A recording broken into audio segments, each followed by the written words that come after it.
Hello student, SID academy से हम लोग स्टार्ट कर रहे हैं डेली करंट अफेयर्स की क्लासेस, जिसमें आपके 5 एमसीक्यूज करवाएंगे। और पर डे का जो भी इंपॉर्टेंट आर्टिकल होगा, चाहे वो द हिंदू का हो, इंडियन एक्सप्रेस का हो, बिजनेस का हो, जनसत्ता का हो, जो भी इंपॉर्टेंट होगा हमारे एग्जाम्स के पॉइंट ऑफ व्यू से, उसको हम लोग कवर करेंगे।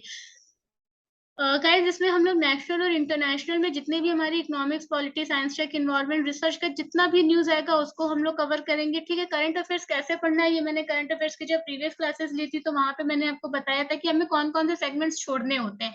यहाँ पे हम लोग 5 क्वेश्चन पर डे किसके करने वाले हैं, प्री के करने वाले हैं, जो आपके यूपीएससी, स्टेट पीसीएस और अदर कॉम्पिटेटिव एग्जाम्स के लिए बहुत ही ज्यादा इंपॉर्टेंट रहेंगे। चलिए हम लोग अपनी क्लास स्टार्ट करते हैं। गाइज, हमारे इस समय पॉलिटी और एनसीईआरटी का क्लास नहीं हो पा रहा है, मेरी तबीयत खराब थी, मैंने आपसे बताया था। वीडियो रिकॉर्ड कर रहे हैं, अगर आपको ऑनलाइन नहीं मिलेगा वीडियो, तो भी आपको जो है एनसीईआरटी और पॉलिटी के भी रिकॉर्ड वीडियोस अवेलेबल हो जाएंगे, लेकिन वो टेलीग्राम पे होंगे, हमारे यूट्यूब चैनल पर अवेलेबल नहीं होंगे। ठीक है, यहाँ पर आपको पर डे सिर्फ करंट अफेयर्स की क्लासेस मिलेंगी। तो पहला क्वेश्चन हम लोग देख लेते हैं। क्वेश्चन पूछा गया है कि एससीओ रक्षा मंत्रियों की बैठक का स्थान कौन सा है। तो यहाँ पे 2022 है, तो आपको पता है कि 2022 में अगर इस तरह की कोई मीटिंग हुई है, 2023 में है, 24 में है, 25 में, जिस साल जो इंपॉर्टेंट मीटिंग्स होती है उसके ऊपर क्वेश्चन पूछा जाता है। या तो वो पर्टिकुलर स्टेट पूछा जाता है, या उसकी अगली होने वाली मीटिंग्स कहाँ होगी ये पूछा जाता है। ठीक है, या ये पूछ लिया जाता है कि वो उस देश की किस जगह पे हुआ है, या उसका थीम। इस तरह के कुछ क्वेश्चंस आपसे पूछ लिए जाते हैं। ठीक है, पहले तो एससीओ का फुल फॉर्म आपको पता होना चाहिए। संघीय कॉरपोरेशन ऑर्गेनाइजेशन है।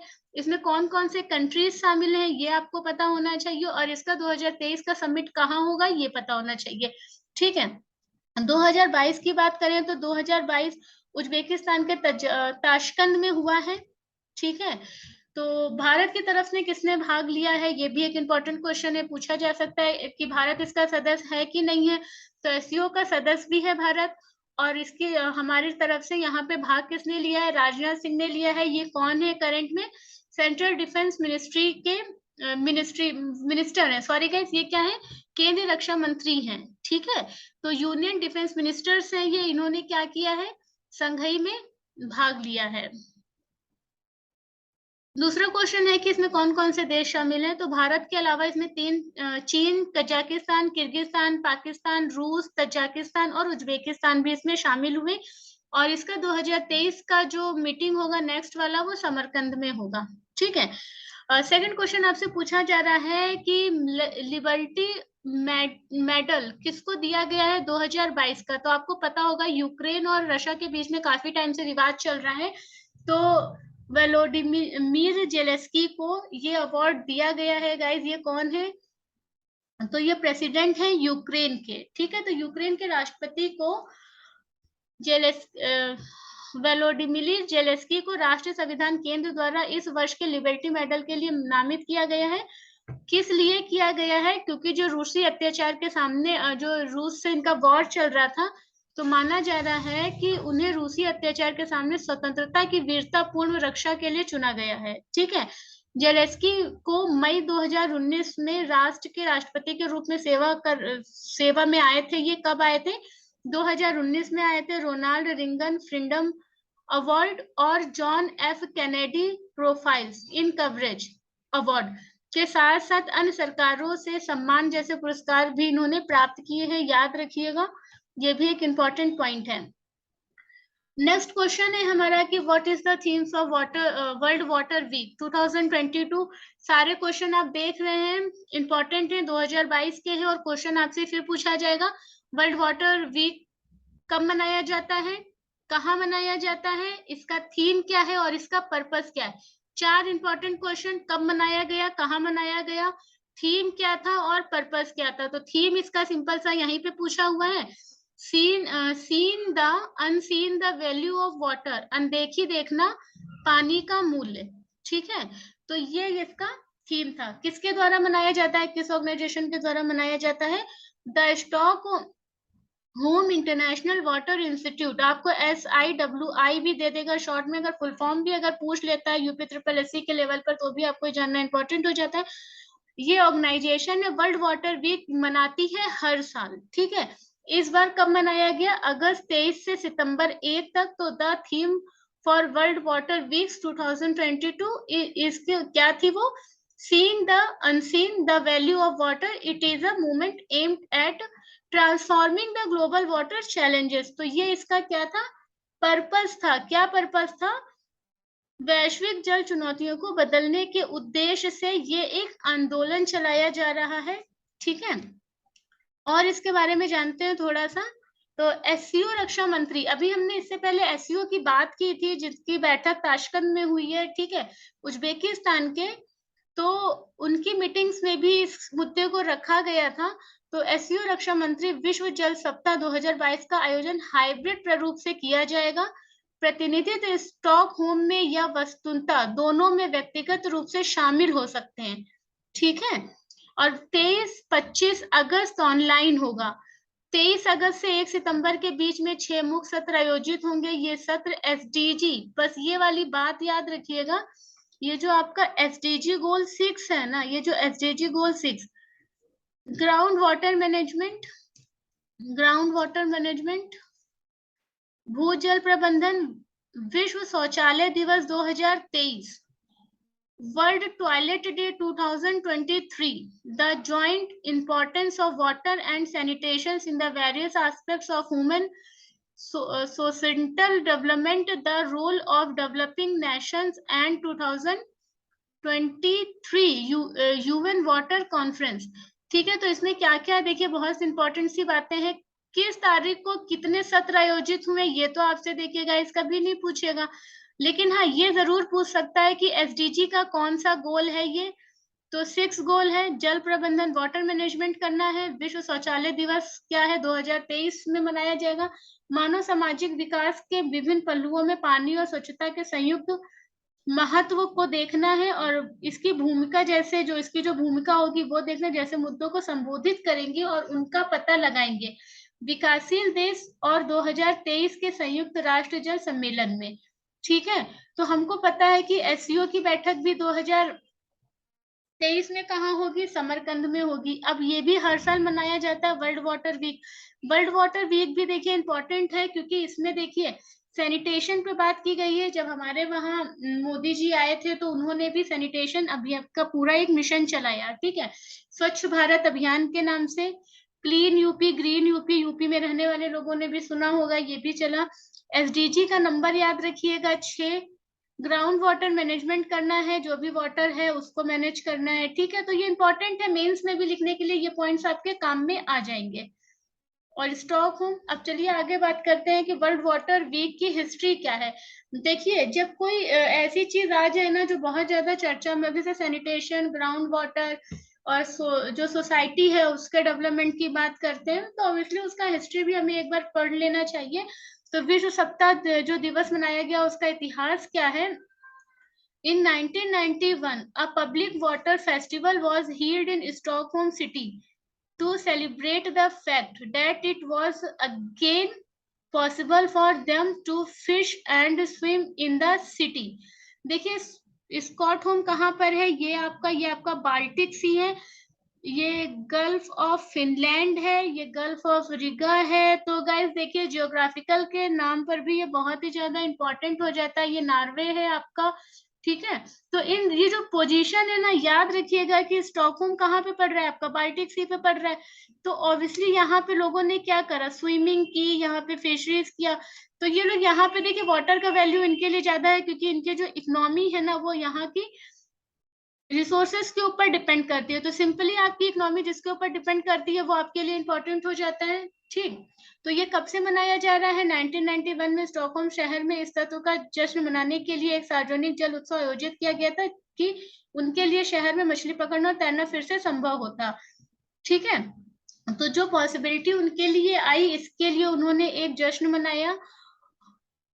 इस उत्सव के हिस्से के रूप में स्टॉकहोम जल संगोष्ठी नामक एक जल सम्मेलन आयोजित किया गया था, जिसमें प्रमुख वैज्ञानिकों ने भाग लिया था। यह संगोष्ठी है जो विश्व जल सप्ताह बन गई।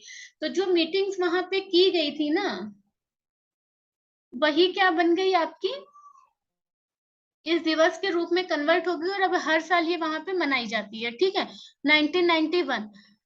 अगला क्वेश्चन है आपसे फहमीदा अजीम, जिन्होंने 2022 के पुलिंत्जर पुरस्कार के लिए चुना गया है। देखिए पुलिंत्जर पुरस्कार पीसीएस में इसी बार क्वेश्चन आया था। तो तो ये आपका मीडिया के लिए दिया जाता है, ठीक है। तो ये इंपॉर्टेंट होता है। ये किस देश की है आपसे ये पूछा गया है, तो ये आपकी बांग्लादेश से है। पहली चीज तो बांग्लादेश याद रखिएगा। पुलित्जर पुरस्कार मैच द फॉलोइंग में पूछ लेगा आपसे, या डायरेक्ट पूछ लेगा, या डायरेक्ट बोल देगा कहाँ की है, तो बांग्लादेश की हो जाएंगी वो। इसके बाद बांग्लादेश में ये बर्न हुई है, ठीक है। संयुक्त राज्य अमेरिका की इनसाइडर ऑनलाइन पत्रिका, पत्रिका याद रखिएगा कौन सी पत्रिका है वो, अमेरिका की है Insider online. Insider online magazine जो यूएसए की है, has been selected for the 2022 Pulitzer पुरस्कार। तो अमेरिका की इनसाइडर ऑनलाइन पत्रिका के लिए इन्होंने जो काम किया था ना, उसके लिए इनको चुना गया है। ये बांग्लादेश में जन्मी थी। वह इनसाइडर के 4 पत्रकारों में से हैं जिन्हें उइंगारों के चीनी उत्पीड़न पर उनके काम के लिए चुना गया है, ठीक। तो ये भी पूछ सकता है कि उन्हें किस लिए चुना गया है। तो वहां पे जो इंगारों के चीनी है ना उत्पीड़न, इंगारो उस जो उनका चीनी उत्पीड़न होता है उसके लिए चुना गया है। उन्हें इलस्ट्रेटेड रिपोर्टिंग और कमेंट्री की श्रेणी के लिए तहत चुना गया। मैं एक चीनी नजरबंदी शिविर में से बच गई काम में उनके चित्रण के लिए चुना गया है, ठीक है। तो याद रखिएगा कि I skipped a Chinese internment camp, ठीक है। सिंपल सा है, जितना याद रह सकते हैं रखिए, क्योंकि करंट अफेयर्स बहुत आपका एक समुद्र जैसा है, कहाँ से क्या क्वेश्चन निकलेगा आपको पता भी नहीं चलेगा, ठीक है। लास्ट क्वेश्चन देखते हैं इसका। पुलित्जर पुरस्कार के बारे में देख लेते हैं, क्या मैंने अभी मेंशन किया है, तो देखते हैं इसको। ये कब से दिया जा रहा है? 1971 में इसकी स्थापना किया गया था, जिसका नाम अखबार के प्रकाशन जोसेफ पुलित्जर के नाम पे रखा गया था, ठीक है। जोसेफ पुलित्जर जो थे पब्लिकेशन न्यूज़पेपर के थे, उन्हीं के नाम पर इसको 1971 में एस्टैब्लिश किया गया। यह कोलंबिया विश्वविद्यालय द्वारा प्रकाशित है। याद रखिएगा, अगर आपसे कुछ ना पूछे इस बार तो यही पूछ ले कि इसको कौन प्रकाशित करता है, इसको पब्लिश कौन करता है, तो it is the administrated by Columbia University and is awarded for newspaper, magazines and online journalism, photojournalism and literature annually across 22 categories। इसमें देखिए 22 कैटेगरीज हैं। यह कोलंबिया विश्वविद्यालय द्वारा प्रकाशित है और 22 श्रेणियों में सालाना समाचार पत्र, पत्रिका, ऑनलाइन पत्रिका, फोटो जर्नलिज्म और साहित्य के लिए सम्मानित किया जाता है, ठीक है। इसमें कितना पैसा दिया जाता है, तो प्रत्येक विजेता को $15,000 कैश अवार्ड दिया जाता है, ठीक है। तो $15,000 नगद पुरस्कार दिया जाता है। सार्वजनिक सेवा श्रेणी में विजेता को स्वर्ण पदक से भी सम्मानित किया जाता है। तो the winner in the public service categories in awarded a gold medal. तो इसके बारे में आपको पता होना चाहिए, क्योंकि लास्ट ईयर इस पे क्वेश्चन पूछा जा चुका है। जिसपे क्वेश्चन आ जाता है उसके आसपास की संभावनाएं और ज्यादा बढ़ जाती है क्वेश्चन पूछने के लिए। फिर से क्वेश्चन आपसे हुआ है, अंतिम Panghal who was seen in the news playing which sport. देखिए ये लास्ट टाइम भी चर्चा में रहे थे, ये इस बार फिर से चर्चा में आए हैं। तो ये किसके लिए चुने गए? आपके वेस्टलिंग के लिए चुने गए, यानी कुश्ती के लिए, ठीक है। याद रखिएगा, इनके बारे में थोड़ा सा देख लेते हैं। अंतिम पंघल अंडर 20 कुश्ती विश्व चैंपियनशिप में स्वर्ण पदक जीतने वाली पहली भारतीय महिला पहलवान बनी है। मोस्ट इंपॉर्टेंट वुमेन का क्वेश्चन अगर है तो वो सबसे ज्यादा इंपॉर्टेंट है, ठीक है। इंडियन फीमेल है ये, ठीक है। गोल्डन मेडल जीता है और भी ज्यादा इंपॉर्टेंट हो जाता है, ठीक है। गोल्डन मेडल जीतने वाली है ये अंतिम पंघल, तो ये बहुत ज्यादा इंपॉर्टेंट हो जाती है। सोफिया बुल्गारिया में हो रही विश्व चैंपियनशिप कहाँ हो रही है? याद रखिएगा, सोफिया बुल्गारिया में हो रही विश्व चैंपियनशिप में 53 किलोग्राम वर्ग में वह शीर्ष पर रही है। 220 विश्व चैंपियनशिप में से स्वर्ण जीतने वाली एकमात्र अन्य भारतीय दीपक पुनिया 2019, रमेश कुमार 2001, पलविंदर सिंह चीमा 2001 और पप्पू यादव 1992 थे, ठीक है। मतलब ये लोग भी जीत चुके हैं। और अब किसका नंबर आया है 2022 में? अंतिम पंघल का, ठीक है। याद रखिएगा इसको। चलिए एक एडिटोरियल है हमारे पास, उस पर भी डिस्कशन कर लेते हैं। ये एडिटोरियल आपका दिया हुआ है HPCL cow dung to compressed biogas project. तो गोबर से पीड़न बायोगैस परियोजना, ठीक है। तो इस योजना के बारे में बात कर लेते हैं। तो हाल ही में हिंदुस्तान पेट्रोलियम कॉर्पोरेशन, सबसे पहले तो इसका नाम याद रखिएगा, Hindustan Petroleum Corporation started its, question पहले ही बनेगा किसने स्टार्ट करा है, तो Hindustan Petroleum Corporation, cow dung to compressed biogas, तो वो क्या करेगा, जो गोबर होता है गाय का उससे क्या करेंगे, कंप्रेस्ड बायोगैस बनाएंगे। तो इन्होंने उसको एज अ उसमें चुना है, और ये कहाँ से स्टार्ट हो रहा है, राजस्थान से। तो ये भी याद रखिएगा, दोनों क्वेश्चन आपके इंपॉर्टेंट है, कौन कर रहा है और कहाँ कर रहा है, ठीक है, ये दोनों ही इंपॉर्टेंट है आपके।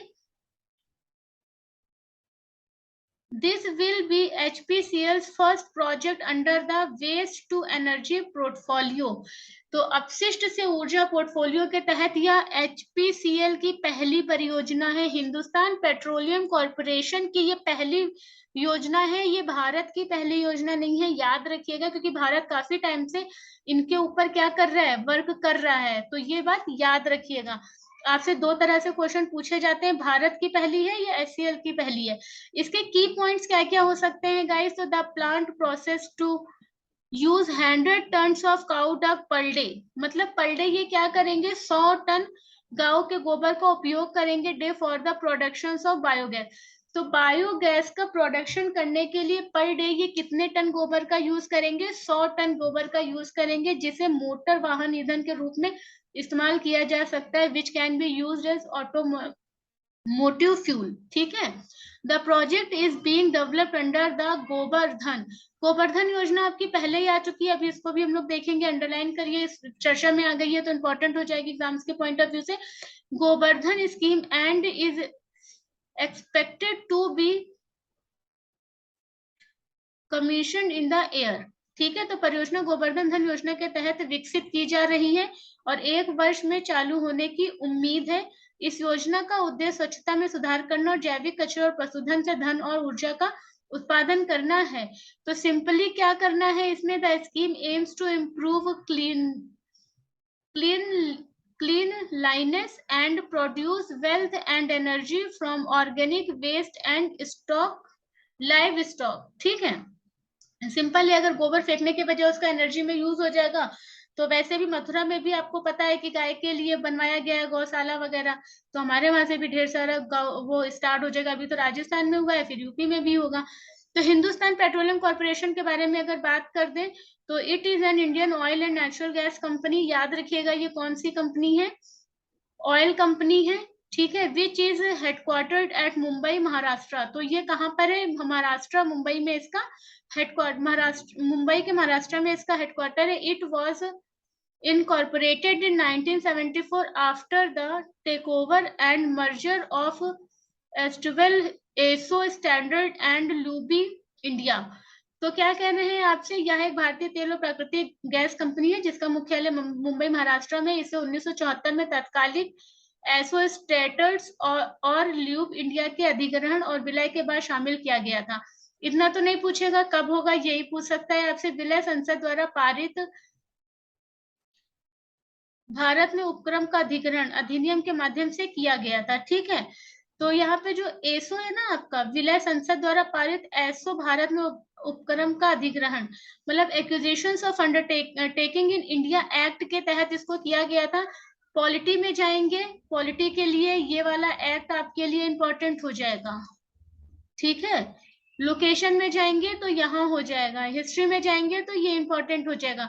किसके अधिग्रहण करके बनाया गया था, तो किसमें किया गया था, एसो स्टैंडर्ड्स और ल्यूबो इंडिया, याद रखिएगा, इनके अधिग्रहण से बनाया गया था, ठीक है। आई होप कि यहाँ तक आपको एडिटोरियल क्लियर रहा होगा। नेक्स्ट की बात करते हैं आपसे। गाइस तबीयत खराब है, उसके बाद भी वीडियो बना रहे हैं, अगर कुछ प्रॉब्लम आ रही है तो माइंड मत करिएगा।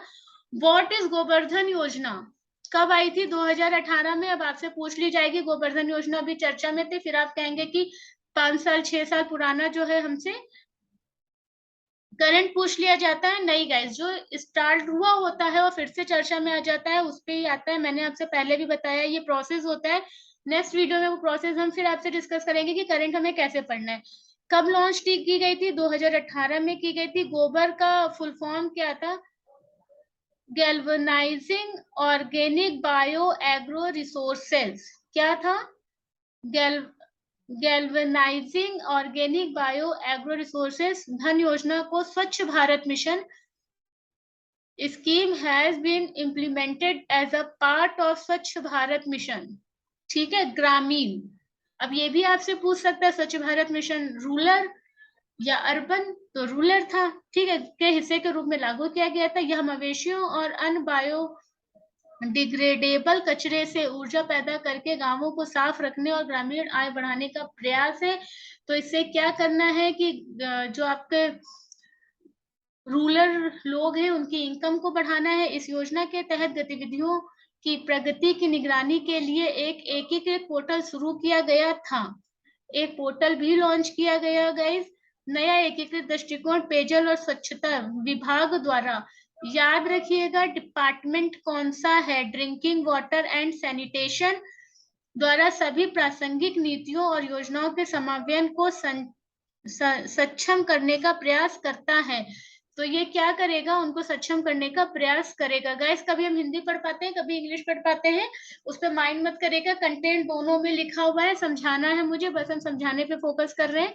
ठीक है, गोवर्धन योजना कब स्टार्ट की गई थी? 2018 में। क्या ये स्टार्ट की गई थी? करना क्या था? It seeks to keep villages clean and increase rural incomes by generating energy from cattle and other biodegradable wastage. An integrated portal was launched to monitor the progress of activities under this scheme. ठीक है, तो कहने का मतलब simple है, department याद रखिएगा। गोवर्धन योजना कब आई थी, उसका फुल फॉर्म क्या था और किसके तहत शुरू की गई थी? स्वच्छ भारत अभियान मिशन ग्रामीण के तहत शुरू की गई थी। और एम क्या था? वहां पे जितना भी हमें वेस्ट मिल रहा है ना, जितना भी वेस्ट मिल रहा है उसको किसी ना किसी चीज में कन्वर्ट कर देना, जिससे हम उसका यूटिलाइजेशन कर सके और गार्बेज को कम कर सके। गार्बेज में जो भी हमारा वेस्ट निकलता है उसको, ठीक है। सिग्निफिकेंस क्या हो सकता है स्कीम्स का? अगर हम लोग इसकी बात करें तो the scheme will be hugely beneficial for country as India is home to highest cattle। तो भारत में बहुत दुनिया के सबसे ज्यादा मवेशी पाए जाते हैं, उसके लिए यूज हो सकता है, क्योंकि जितने ज्यादा हमारे पास कैटल्स होंगे उतना ज्यादा उनका वेस्ट होगा और उतना ही वो कहीं ना कहीं डिपॉजिट करना पड़ेगा। बेहतर है कि हम उसका यूटिलाइजेशन कर लें। और लोग जो ना कहते हैं ना कि एनिमल कैपिटल जो है ना उसको भी बहुत अच्छे से वॉच करेंगे, उनका भी ध्यान रखेंगे और उनके लिए जो हॉस्पिटल्स वगैरह होते हैं वो भी इम्प्रूव किए जाएंगे। तो मतलब बहुत सारा एक सेगमेंट या एक बहुत सारी क्या एक चेन बन के तैयार हो जाएगी। ठीक है, it will encourage farmers to consider dung and other waste not just a waste but as source of income.